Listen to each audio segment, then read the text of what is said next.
Bismillahirrahmanirrahim and Assalamu alaikum students. I hope you all would be fine. Today I am going to teach you English of grade 10. Kindly open the book students. Students last lecture में हमने अपने chapters को complete कर लिया और इसकी exercise भी हो गई थी एंड आई होप कि आपने नोट्स ले लिए होंगे. अगर नहीं लिए तो स्कूल के ऑफिस से एडमिन ऑफिस आके नोट्स ले लें और जल्दी से इसको प्रिपेयर कर लें ताकि साथ साथ आपकी तैयारी होती रहे. ओके स्टूडेंट्स, हमने फर्स्ट एड कंप्लीट कर लिया था और उसकी ग्रामर भी सारी होगी. इसके अलावा मैंने एक ग्रामर लेक्चर में आप लोगों को जो पार्ट्स ऑफ स्पीच है वो भी समझा दी जो आपके बुक के लिहाज से इंपॉर्टेंट है या आपके सिलेबस में आने हैं. Okay, now in today's lecture we are going to discuss our next chapter that is our the rain. Okay, in this chapter आपको लिंक्स मिल गए होंगे और आप लोगों ने पढ़ ली होगी इस पोम को. सो आज हम इसकी एक्सरसाइज करेंगे. Okay students, now come to the exercise.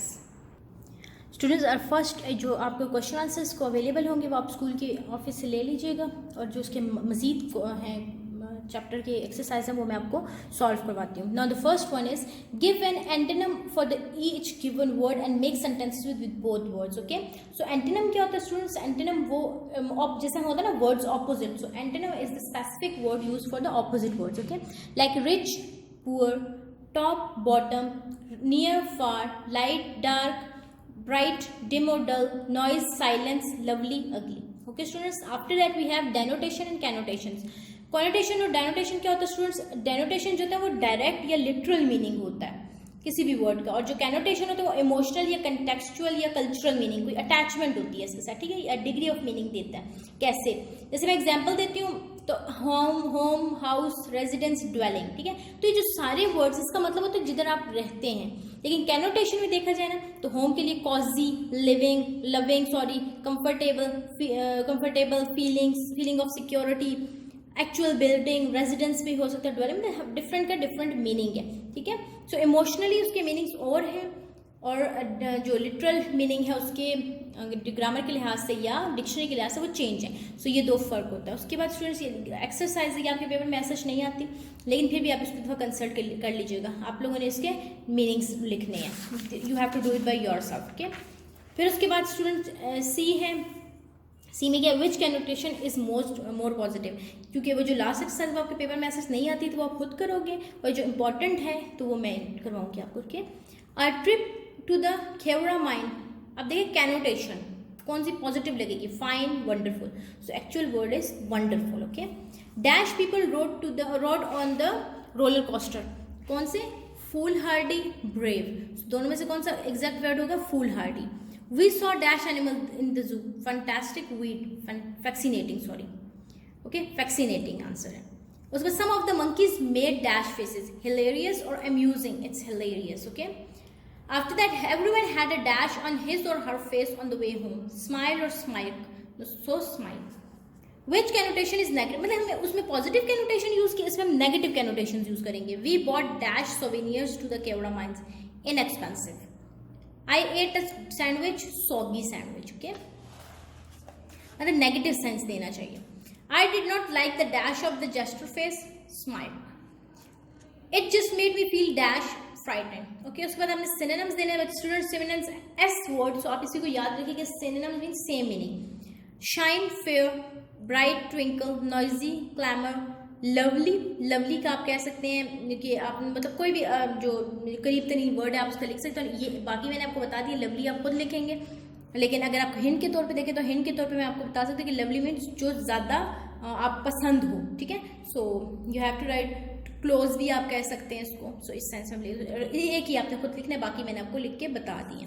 फिर कंप्रीहेंशन के कुछ क्वेश्चन आंसर स्टूडेंट्स ये आपको अवेलेबल होंगे, आप ले लीजिएगा. उसके बाद स्टूडेंट्स हमारे पास नेक्स्ट आता है इसी पेज पे लास्ट पे अगर आप देखते हैं ना स्टूडेंट्स पेज नंबर 59 पे मेटाफोर. ओके स्टूडेंट्स, मेटाफोर क्या है?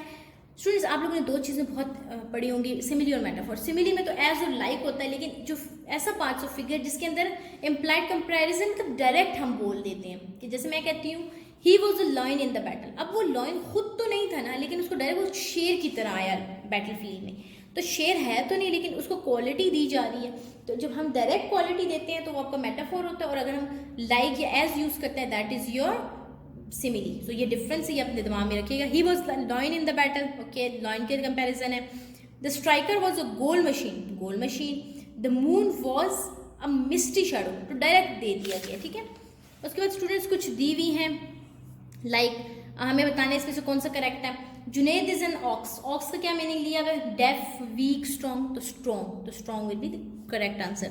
Waleed is always busy with some activity, Waleed is lazy, okay, Waleed is a real couch potato, ठीक है। अब ये हम बोलते हैं ना you are real couch potato, तो रियल काउच पोटैटो मतलब ऑलवेज बिजी, नो, लेजी, तो लेजी क्योंकि पोटैटो जो होता है वो गोल सा होता है, तो उसके मतलब काउच में होता है, लाइक वो हर वक्त बिजी, लेथार्जिक रहता है, इंडोलेंट रहता है, फटीग रहता है, सो इस वजह से हमने लेजी का बोला है इसको, ठीक है। तो lazy is the correct answer. उसके बाद student, Shahid is a volcano after hearing his brother borrowed his card without permission, like वो वॉल्केनो की तरह बोला, वॉल्केनो मतलब गुस्से से उठा, तो कौन सा ऑप्शन होगा, शायद इज एंग्री, शायद लिव्स इन जापान, शायद has a triangle head, so angry. Lubna is apple of her father's eye, apple means बहुत पसंद आना, love by her father, yes, mad at her father, no, apple tree, no, so the correct option is A, okay. Maria was feeling blue after her cat hit by a car, मतलब वो blue हो गई। Maria did not like cars, Maria was sad, Maria वोर blue frock, तो हमेशा sad feelings के लिए Blue World use होता है, ओके। उसके अलावा स्टूडेंट्स, जो मेटाफोर है, Faraz is a giant, giant मतलब क्या है, शॉर्ट है, फेरी टेल से है, या टॉल है तो टॉल, ओके।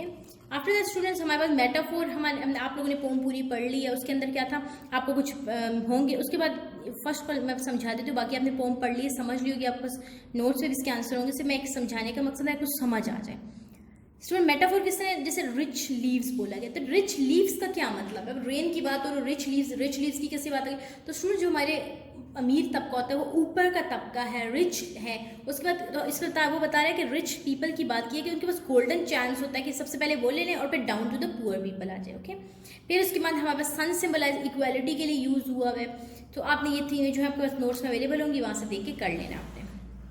फिर स्टूडेंट पर्सोनिफिकेशन भी स्टूडेंट्स पोम की लैंग्वेज में बहुत यूज़ करते हैं, फिगरेटिव लैंग्वेज या टेक्निक है जिसमें एक ऑब्जेक्ट या आइडिया को ह्यूमन ट्रेट दे दिए जाते हैं कैरेक्टरिस्टिक, लाइक मैं कहती हूँ कि कोई भी मैं एग्जांपल देती हूँ आपको कि उसमें ह्यूमन ट्रेट दे दी, जैसे मैं कहती हूँ flowers were dancing, flowers can not dance but non living को ही नॉन लिविंग अक्सर ऐसा होता है नॉन लिविंग को लिविंग क्वालिटी भी दे सकते हैं, लिविंग को नॉन लिविंग भी दे सकते हैं इसमें, लेकिन अगर आपको एग्जाम्पल की तरफ देखा जाए तो डांस जो सिर्फ ह्यूमन बीइंग कर सकते हैं, लेकिन वो करेक्टरिस्टिक या ह्यूमन ट्रेट करेक्टरिस्टिक इसको दी हुई है फ्लावर्स को, तो इसमें क्या फ्लटरिंग ये भी ह्यूमन बीइंग्स करते हैं, सो ये चीज़ें आपने माइंड में रखनी है। अब आपने अगर आपने पोम पढ़ी है तो उसमें क्या आपको क्या होता है, कौन सी चीज़ पर्सोनिफिकेशन की गई, लीव किससे किया गया, इंसानों से। विच ह्यूमन ट्रेट्स जो है किसकी बात हुई है, ह्यूमन ट्रेट्स लाइक ड्रिंकिंग और गिविंग जो है लीव्स के लिए साथ यूज किया गया आपकी पोम में।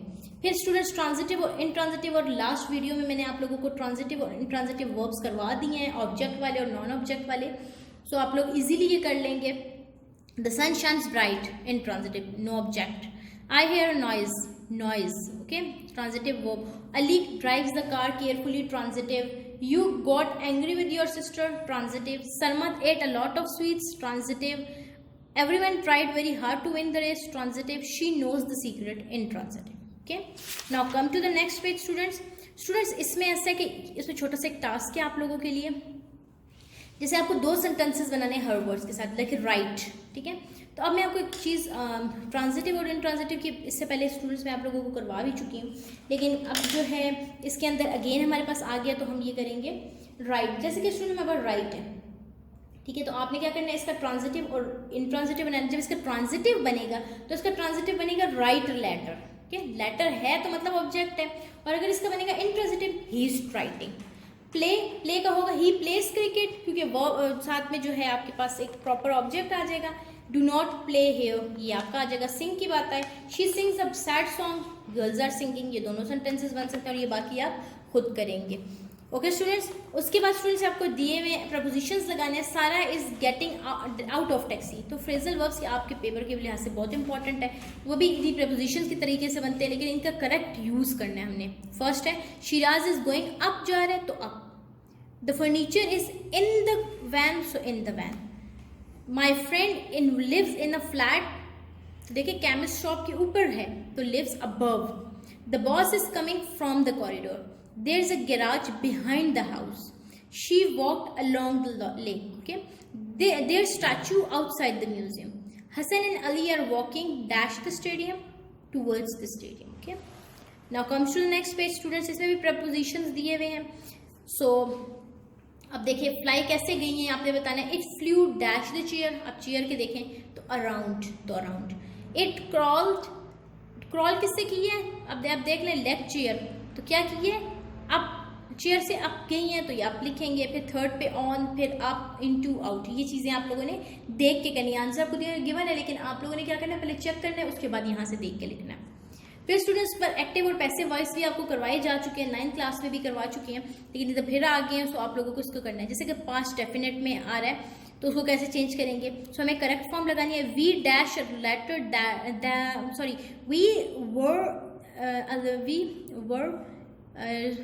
we were asked to write a letter. या we were like उन्होंने आपसे प्रॉपर पूछा हुआ है कि किस तरह हम इसको चेंज करेंगे. और आप लोगों को पता है बिफोर टेलिंग यू दिस आपको मैं एक और चीज़ बता दूँ स्टूडेंट्स. एक्टिव में तो डायरेक्ट वर्ब, एक सिंपल सेंटेंस जो सब्जेक्ट, फिर उसके बाद आपका वर्ब और फिर आपका ऑब्जेक्ट लगता है. लेकिन इसके अंदर जो आपका आ जाता है पैसिव वॉइस में उलट हो जाता है. उसमें ऑब्जेक्ट पहले, वर्ब बाद में और सब्जेक्ट उसके बाद में आ जाता है. मतलब इसका जो रिवर्स होगा इस ऑर्डर का वो आपका पैसिव वॉइस हो जाएगा. So we dash a letter that day before yesterday. So इसमें आपको क्या करना है, टू सेंड. सो पहली फॉर्म मैंने आपको स्टूडेंट लगा दिया कि वी वर, तो इसके बाद आपने आगे से इसको कंप्लीट है. We were asked to send और we were sent a letter the day before yesterday. So were sent go sent. ठीक है. This car dash it's too old, it's not or to steal तो not stolen. फिर उसके बाद to open continuous में तो being ing का इजाफा होता है आपको पता है. तो आपने क्या करना है, वर्ब से ing was being opened. He dashed to the party yesterday, he was invited. I was being given the books by my friend. So ये तरह चेंजिंग्स आएंगी. उसके बाद स्टूडेंट्स ये this was all about your this chapter. और आप इसकी जो एक्सरसाइज है वो स्कूल के एडमिन ऑफिस से आके कलेक्ट कर लें और अपने साथ इसके काम को कंप्लीट करते जाएं और इस साथ साथ इसको याद भी करते रहें ताकि आपको सारा याद भी होता रहे और आपका काम भी कंप्लीट होता जाए. टिल देन स्टूडेंट्स अपना बहुत ख्याल रखिएगा. Take care of yourself. Allah हाफिज़.